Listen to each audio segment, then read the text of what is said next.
तो सबसे पहली बात है, हम जब कहते हैं तो कोई समझ नहीं रहा, ब्रह्मचर्य की रक्षा की जाए। ब्रह्मचर्य बहुत बड़ा अमृत तत्व है। ये मूर्खता के कारण लोग इसे ध्यान नहीं देते हैं। एक ने तो कहा कि संसार में अभी यही सुख है, तुम भी उसमें भी कह रहे हो कि ऐसा। हम भाई तुम्हें सुखी करने के लिए कह रहे हैं, दुखी करने के लिए तो नहीं कह रहे ना। हम तुम्हारे दुश्मन नहीं हैं, तुम्हारे मित्र हैं। तुम्हारा मन तुम्हें गलत रास्ता दे सकता है, लेकिन हम तुम्हें गलत रास्ता नहीं दे रहे। तुम सदगृहस्थ हो तो संयम से चलो। सदगृहस्थी में भी एक आप सोचो, आप रात दिन पशुता का व्यवहार करके मलिन मन के द्वारा शांति प्राप्त करना चाहते हो, आनंद की अनुभूति करना चाहते हो, कैसे हो सकता है?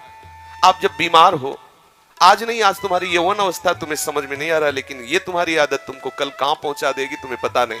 जब पहुंच जाओगे तब कोई रास्ता नहीं। कितने ऐसे बच्चे हैं जो इस बात में दुखी हैं कि मैं क्या करूं, आत्महत्या कर लूं, ऐसे आते हैं। कितने प्रश्न ऐसे आते हैं कि क्या मैं आत्महत्या कर लूं? देखो पहुंचा दिया, यहां आपके मन ने वहां पहुंचा दिया जो अंतिम दुर्गति का केंद्र है। यदि आप गृहस्थ हैं तो 5 बजे तक उठ जाए, इतनी छूट। मान लो आप रात्रि में 11, साढ़े 11 बजे या 12 बजे सोते तो 5 घंटे। अगर आप दिन में नहीं सोते तो 6 बजे तक उठे। सूर्य उदय हो रहा हो, आप सो रहे हैं, चाहे गृहस्थ हो चाहे विरक्त हो, आप बिल्कुल नष्ट हो जाएंगे। आपकी आयु नष्ट होगी, आपकी बुद्धि भ्रष्ट होगी, आप ब्रह्मचर्य रह नहीं सकते। कह देते ब्रह्मचर्य की क्या जरूरत, कि आप सच्ची मानिए। आप 2 महीने ब्रह्मचर्य, अगर गृहस्थ है 2 महीने ब्रह्मचर्य रहिए, 2 महीने केवल, और फिर आप देखिए आपको कैसा लगता है। और उस ब्रह्मचर्य से युक्त होकर फिर संतान उत्पन्न क्रिया की, आप देखिए वो संतान कैसी तेजस्वी होगी। आप उसको समझिए। आप जिसे बिल्कुल साधारण बात समझ रहे हैं, आप समझ रहे हैं आपको छूट मिल गई विषय भोगों के लिए, नहीं, सावधान। कुछ दिनों बाद आप ऐसे ऐसे रोगों से ग्रसित हो जाएंगे कि आप चलने लायक नहीं होंगे। आप खुद देख लीजिएगा, कुछ दिन बाद ऐसी आपकी इंद्रियां हो जाएंगी कि साधारण बातों में आप ब्रह्मचर्य रहित हो जाएंगे, सोच में ब्रह्मचर्य रहित हो जाएंगे, साधारण घर्षण में आप ब्रह्मचर्य रहित हो जाएंगे। ऐसी स्थितियां आती हैं जिनमें मतलब कितनी दुर्दशा होता है, चाहे वो स्त्री शरीर हो चाहे पुरुष शरीर। ऐसा नहीं कि केवल ब्रह्मचर्य पुरुष शरीर के लिए, दोनों के लिए ब्रह्मचर्य है। अगर आप गलतियों से युक्त हो जाएंगे तो स्त्रियों में ऐसे रोग हो जाते हैं जिनके कारण उनको चलना फिरना मुश्किल हो जाता है, उनके शरीर की पूरी स्थिति बिगड़ जाती है। ब्रह्मचर्य दोनों के लिए आवश्यक है। कुछ लोग प्रश्न करते हैं कि गृहस्थ आश्रम में ब्रह्मचर्य का अस्तित्व नहीं। आप देख लो, अगर साल 2 साल में आंखों में कम ना दिखाई देने लगे तो बताना। अगर घुटने दर्द करे, कमर दर्द करे, चलने पर आपको चक्कर आने लगे, देखना, खुद देखना। एक शरीर है, उसकी एक नियत क्षमता है, आप उसके अनुसार चल। गृहस्थ का मतलब ऐसा थोड़ी कि तुम्हारे लाइसेंस मिल गया भोगों का कि तुम मनमानी गंदे आचरण करो और तुम स्वस्थ। शरीर है तुम्हारा, कोई सोने चांदी का थोड़ी बना है।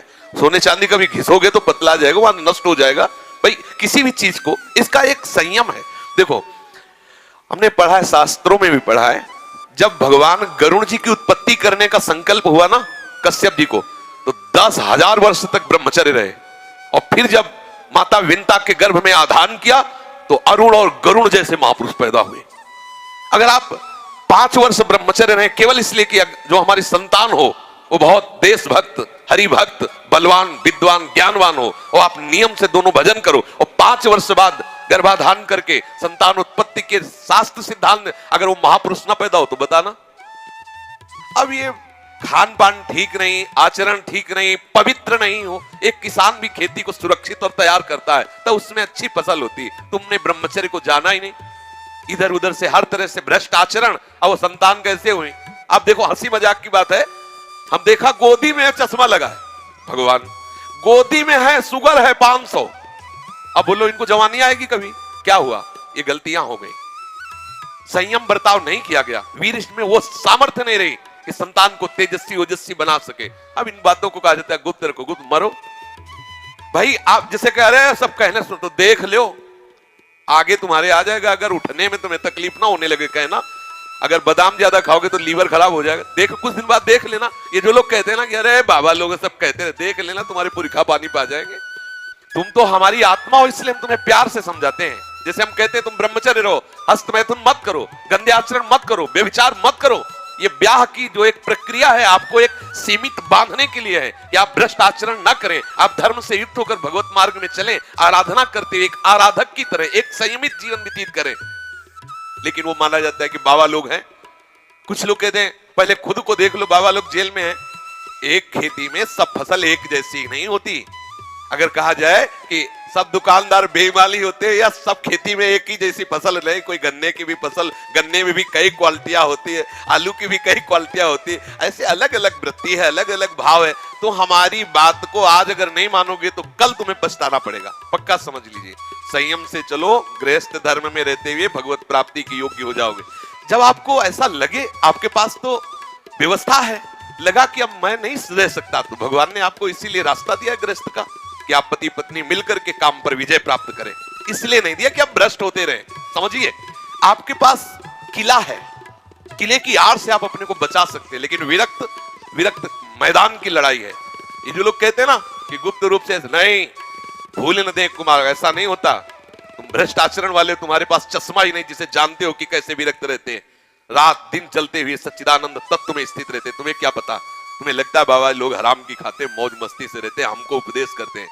अगर हमारी तरह तुम बैठ जाओगे ना, जैसे हम तुम्हें कह दें कि ऐसे रहो, तुम्हारे होश उड़ जाएंगे। ऐसे तुम खिलवाड़ समझते हो क्या? मनीराम को पकड़ के ठीक प्रभु के चरणारविंद में लगाए रहना तुम इसे खेल समझते हो क्या? एक बार भगवान शंकराचार्य जी ने देखा कि वो मछली पकड़ने वाले वो ऐसे एकदम एकाग्र हुए, ऐसे नहीं, वो बंसी डाल ऐसे बैठे। नजदीक गए, बोले भैया कितने रुपए कमा लेते हो? बोले सुबह से शाम तक लगे रहते हैं, 50 रुपए तो आ ही जाते हो पहले के समय, शंकराचार्य जी के समय। बोले ठीक है, हम तुम्हें 2 घंटे के 50 रुपया दिलवाएंगे, बस तुम आश्रम में बैठ के नारायण नारायण नाम का कीर्तन करो, बढ़िया भोजन मिलेगा। चलो लिवा गए। अब वो आश्रम में कहा बैठो नारायण नारायण करो। जे ही बैठे और नारायण, तो उनको आग लगी। बोले महाराज हमें वो ठीक, वहां अगर एक को नहीं मिले तो ठीक, तुम्हारे यहाँ नारायण नारायण नहीं। भजन करना जानते हो, कोई खिलवाड़ समझते हो? थोड़ी देर निर्विषय होकर मन को प्रभु में लगा के देखो क्या दशा होती है। तो वास्तविक जीवन जीने की चेष्टा करो। गृहस्थी कोई वो मार्ग नहीं कि तुम गंदे आचरण से चलो, ऐसा नहीं है। हम आपको दिखाएं, पति पत्नी सहित हैं और आज जीवन ब्रह्मचर्य का नियम लिए हैं और 35 साल की अवस्था है, दोनों सुंदर है, अपने ही समाज में, अपने ही पास है। ऐसे कितने लोग, एक तो थोड़े, ऐसे कितने हैं 30-35 की अवस्था आजीवन के लिए संकल्प वृंदावन में करके, संकल्प करके। अब बोलो कितनी बड़ी हिम्मत की बात है। दोनों नौजवान हो और संयम से भजन करने का नियम तो ये है। अब इनको कौन भ्रष्ट कर सकता है? जब स्वयं की सुंदरी पत्नी के साथ उन्होंने संयम का नियम ले लिया तो इन्हें कौन भ्रष्ट कर सकता है? ये जो उद्दंडता है इसे छोड़ो, बहुत हानि है, बहुत हानि। ब्रह्मचर्य हानि का मतलब है तुम रोज मर रहे हो, रोज मृत्यु को गले लगा रहे हो। एक नियम से चलो, एक संयम से चलो, जो एक शास्त्र मर्यादा है, तो उससे क्या होगा कि आप आनंदित रहोगे और एक दिन आपको वैराग्य हो जाएगा। उद्दंडता करोगे तो ये माया है, तुम्हें नष्ट कर देगी। 4 दिन का जीवन है, जितना आपका वीर क्षय होता जाएगा उतने आपके यंत्र सब खराब होते जाएंगे। अभी जवानी है ना, तो अभी नहीं समझ में आता बाबा जी चिल्ला, ऐसे कितने लोग बोलते हैं बाबा जी कहता है ऐसा वैसा। बाबा जी नहीं कहता, देख लेना, परिणाम देख लेना। ये तुम्हारे जितने भी अंग हैं, जो प्रधान अंग हैं, इनको जब वो पहुंचेगा नहीं ना, तो ये सब देखो, गाड़ी में ना डालो पेट्रोल तो खराब हो जाएंगे। और इसके बाद आप अच्छे अच्छे पदार्थ पाओगे तो लीवर में उतनी सामर्थ्य नहीं रहेगी, वो पचाना बंद कर देगा, आपकी बहुत हानि हो जाएगी। संयम से चलोगे तो आनंदित रहोगे। संयम एक बहुत बड़ा पावर है। सोचो कितना आनंद है उसके रोकने में, जिसके निकालने में आप आनंद समझते हो। ये शास्त्र जो अनुभवी महापुरुषों ने किया है, लिखा है, तो उसको हमें अनुभव करने की जरूरत नहीं, अपने गुरुजनों की बात मान लेते हैं। देखो, एक होता क्रिया से अनुभव करना और एक होता ध्यानस्थ अनुभव करना। क्रिया में तो तुम चूक कर सकते हो क्योंकि बहिर्मुख हो, लेकिन ध्यानस्थ में बिल्कुल ठीक वही अनुभव होगा जो तुम्हारे मन में आ रहा है, जो तुम्हारा मन अनुभव कर रहा है। ठीक ध्यान के द्वारा योगी वही बात अनुभव कर लेता है और वही बात लिख, जो संत जन लिखे हैं तो बोले ये मेरे अनुभव की बात। मेरे अनुभव को उन्होंने क्रिया नहीं की, उन्होंने क्रियात्मक मन को पकड़ा और उसका अनुभव करके वो लिख रहे हैं। हमें बात मान लेनी चाहिए। गृहस्थी में हो, कभी आवश्यक हुआ संतानोत्पत्ति के लिए काम क्रीड़ा करो, जो नियम है उसके अनुसार चलो, कोई रोक नहीं। हम सब ब्रह्म ऋषियों की संतान हैं। आप देखो, आचार्य महापुरुषों की संतानें नहीं हुई क्या? तो कोई एकदम ऐसा नहीं, इसका मतलब ये ना समझा जाए कि हम पूरी सृष्टि को इस बात के लिए नहीं, हम तुम्हें बलवान बना रहे हैं। एक संयम से चलो, उचित आहार विहार करते हुए भगवत मार्ग के पथिक बनो।